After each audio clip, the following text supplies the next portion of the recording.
I don't talk a lot about equipment on this podcast, and I'm not going to do that today except for this.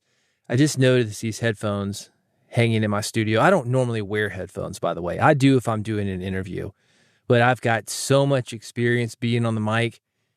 Monitoring myself in that way isn't as helpful as me being able to hear myself talk through bone conduction. That's a whole nother discussion too.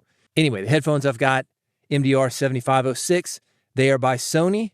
It is a standard studio headphone in the way that an SM58 is a standard microphone. If you're in a recording studio, if you're in a radio studio, you're going to see this 7506 headphone.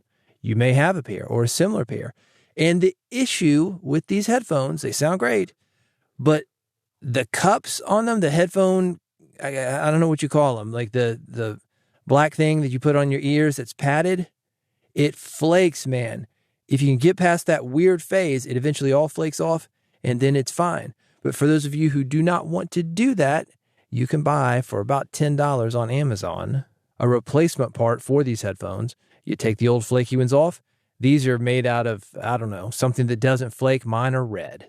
Anyway, it's Big Podcast Playbook, the marketing podcast for podcasters. Beyond that, though, it's the podcast about podcasting. And I am finishing up in this episode a 6-part series about core skills that you must have if you want to have a big podcast. The first one, core on mic skills, what listeners will feel immediately. That's something to put into place right now. The second one, content and writing skills. That's what separates forgettable from bingeable. The third, production skills. What keeps you independent? What gives you options? The fourth, show management and booking. What keeps the machine running? The fifth, growth and marketability skills. Why opportunities come to you and how to make those opportunities come to you. And on this episode, personal sustainability skills. What keeps podcasters from quitting? I have been doing this a long time. Podcasting since 2005. I was doing radio before that, but really this run of radio since 2005. Do the math, over 20 years, I show up daily. Is it always easy? No. Would I like to have a day off? Sometimes. Am I more or less excited about podcasting and broadcasting, audio in general, and grateful to still be doing this? Yes, absolutely. So let's dig into this. These rarely get talked about, but they absolutely matter. I was in a recording studio today doing some voiceovers for advertising. I was working with a producer, and this is something that came up for me. This is absolutely something that you deal with on your podcast, and that is the ability to self-edit. You need to know when good enough is good enough. I was working with this guy. It's a national ad campaign, big client, the biggest of the big. I really wanted to deliver what he wanted. I was maybe kind of, I don't know, we got to get it out quickly, but I want to be able to deliver it. And I'm like an actor. Oh, what's my motivation? They hand you a script. It's got some words on it. And I don't know if you've ever seen a radio script, I guess, or any ad. I'm familiar with audio radio scripts, but the way these things are laid out is not necessarily how you're going to read them. They lay them out so whoever's typing them can kind of get an idea of what the length of the piece is. This was a 30-second promo, had a lot of words. And when we talk about what is good enough, it would be great if I could deliver this thing perfectly in the way he wanted it, in the time that was flawless, and he didn't have to edit. With that said, you're going to do a few takes. He's going to be able to, we call it comp, take the composite of what you've done, put something great together. He's going to modify the time so it comes out exactly at 30 seconds. And that's not necessarily 30 seconds for me, my part of it. There might be some music on the front end or the back or sound effects, stingers, that kind of thing. Anyway, I wanted to deliver what he wanted. And I told him at the end of it, did you get what you need? Yeah, I got it. I can keep going if you want to. I will stay there all day because I have that kind of obsession. Podcasters, guests, people who have been in the studio with me, they comment on that quite frequently, actually. I will go back and record something, especially if it's something that has legs. I'm getting ready to do the audiobook version of my upcoming book, which is called Big Podcast Launch Plan. It's the third in a trilogy. And man, these audiobooks where I know something's going to last for, I don't know, maybe 10 years before I re-record them, I really work hard on those Let me give you an example of this. I really work hard on those. I would have said that again. I didn't like how I said that first. I'm hypercritical, hyper aware, and that is because I've been doing this for so long. I can hear the mistakes. I don't necessarily like them, but at the same time, I've got to get it out. If I worried about them that much, like I kind of am right now, overthinking it, I would never get anything out to you. Knowing when good enough is good enough. It doesn't have to be perfect. Sometimes you want the moment. The moment sometimes is going to be that flaw. You can't recreate it. Oh, let me ask that question again. No. Also, something that I've found is that when you go back and listen to it in the playback, what you want to re-record or what you do re-record maybe didn't need to be re-recorded. That first take is actually good. There's a very well-known story. I know that I've talked about it, but I'm going to tell it to you again. And that is about Billie Jean by Michael Jackson. They did something like 78 mixes of that song. Little thing here, little thing there. Change the snare on the fourth beat. I don't know exactly what changes they were making to do 78 mixes, but they ended up going with number 2. That's the one that you and I know. When you listen to Billie Jean, that was the second mix. A lot of times when I'm in a music session, that first recording, the first performance really, that's the one that you're going to go with because that's the one where somebody's really hot. They're thinking about it. They're not overthinking it maybe. You have a tendency to overthink things. I certainly do. And when I say this, by the way, I'm not going to go into this OCD type mode. That's not me. But you do start to analyze it. And the way it works for me is that I will say something like I said, whatever the sentence was a minute ago. And instead of focusing on my present sentence, the next sentences that I would have said after that, I'm thinking about the I sentence and how I should have said it. You just got to learn to let that go. If you do make a mistake, though, don't be afraid of going back, doing it. Go with it, you know? It's like dessert. You ever see people like, oh, I really shouldn't. And then they eat it. Oh, I really shouldn't. And they hate themselves for it. Just eat it, man. Eat it and enjoy it. Your voiceover, your podcast, it's the same thing. There's always the next day. This is what I say about podcasting every day. And when I talk about showing up every day, I do. It's called the Sausage Factory Podcast. If I'm not doing something on the air that day or doing something that I'm recording, I'm doing a Sausage Factory podcast. And that's me reading, improvising, and thinking on my feet. I'm in the studio every single day practicing these skills. I do it today and I do it every day because I don't have the excuse of, I'll do it tomorrow. And then tomorrow comes, I'll do it tomorrow. And then tomorrow comes, I'll do it tomorrow. Yeah, you're going to do it tomorrow because you do it every day. I probably sound very obsessive about this, don't I? All right, self-editing judgment. You do your version of that, knowing when good enough is good enough. Second thing, momentum management, creating systems that reduce friction. This is going to help you avoid burnout. I see podcasters have a release date, let's say every Monday. They know that they need to get the episode out by Monday. And that's going to mean maybe guest research right after the show is released on Monday. Tuesday, maybe a pre-interview, more research. Wednesday, pre-interview. Thursday, cut it. Friday, edit it. Do your post-production. Then you're ready for that Monday. Maybe you're working over the weekends like I do. It helps to have some kind of time management skills, momentum management, so you don't get into that, well, let me just skip this week. And then next week comes, I'm going to skip this week. And you get in a situation like I'm in right now, this episode, arguably behind schedule. With that said, I don't have a schedule for this podcast. It gets out when I get it out. And I'll tell you why. Because I'm working on other shows that do have a schedule. I'm working on other projects that do have a schedule. I've got this book coming out that took me several years to write. When I say several years, 4 years maybe? It was actually in pre-order 4 years ago. Talk about overanalyzing. I looked at this thing. I said, man, pull it. Pull the plug. I'm going to redo this. I'm tearing it down. I'm starting it from scratch, and I'm building a better book. And I'm proud that I did that. Is it frustrating? Is it disappointing? Yeah, it's disappointing. But what would have been more disappointing, and I say this from experience, is when you rush a project, you get it out on time, you meet that deadline, and then a couple of weeks later, oh man, I really wish that I had not released that to the world. I'm in a situation now with 2 podcasting books that have done very well under my belt, that I've got this, I guess we'll call it people waiting for the third one, people watching for the third one. That's pressure on me. But I'm also at a point, and this is something you might relate to with your podcast, you know better and you do better. Great work cannot be rushed. We're finding that balance. Like I talked about with being in the studio, cutting that ad. I've got to get that ad out. It needs to air, but you want it to be good. Eventually, you're going to start working faster, and that's where these systems come in, this momentum management, systems that reduce friction, being able to walk into a room and instantly be able to get into that mindset. There's no, I'm kind of not in the mood now. No, that's one of the things about broadcast radio or live streaming. If you've got a set schedule, you figure that out.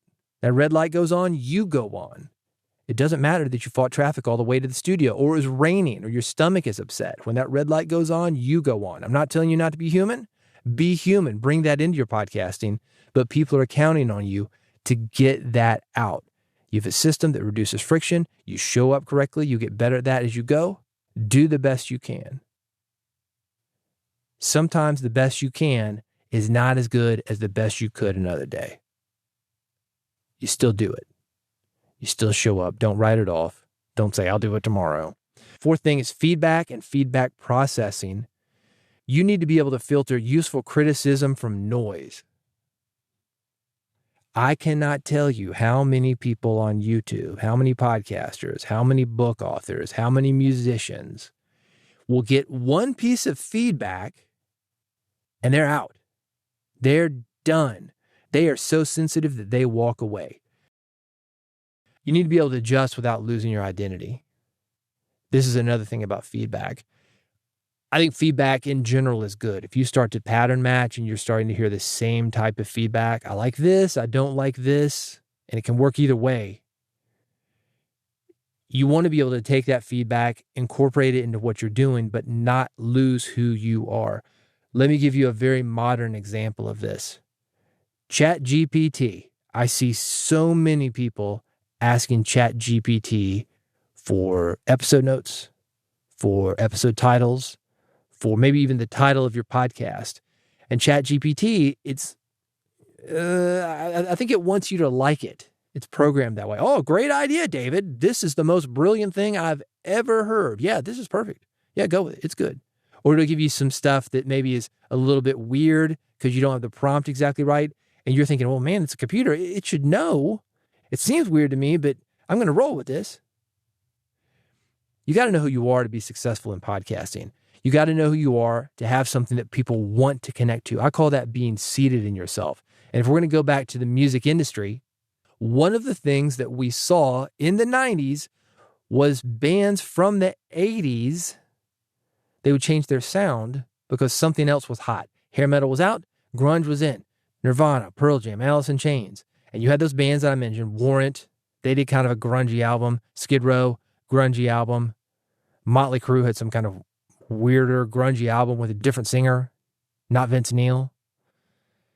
I'm not saying you can't change, but if you're changing for likes and attention, and that's super easy to do these days when we can change something that night, put it out into the world and get those likes and attention right now, that's you or whomever going for clout, likes and attention, not going out and putting a message out there. If you've got a message out there, and this is what people talk about when they talk about you need to know your why, this stuff is a lot easier because you've got a lot of stuff to filter, not just criticism, but when it comes to keeping the machine going, filtering, does this content work for my podcast or does it not? Does this guest work for my podcast or does he or she not?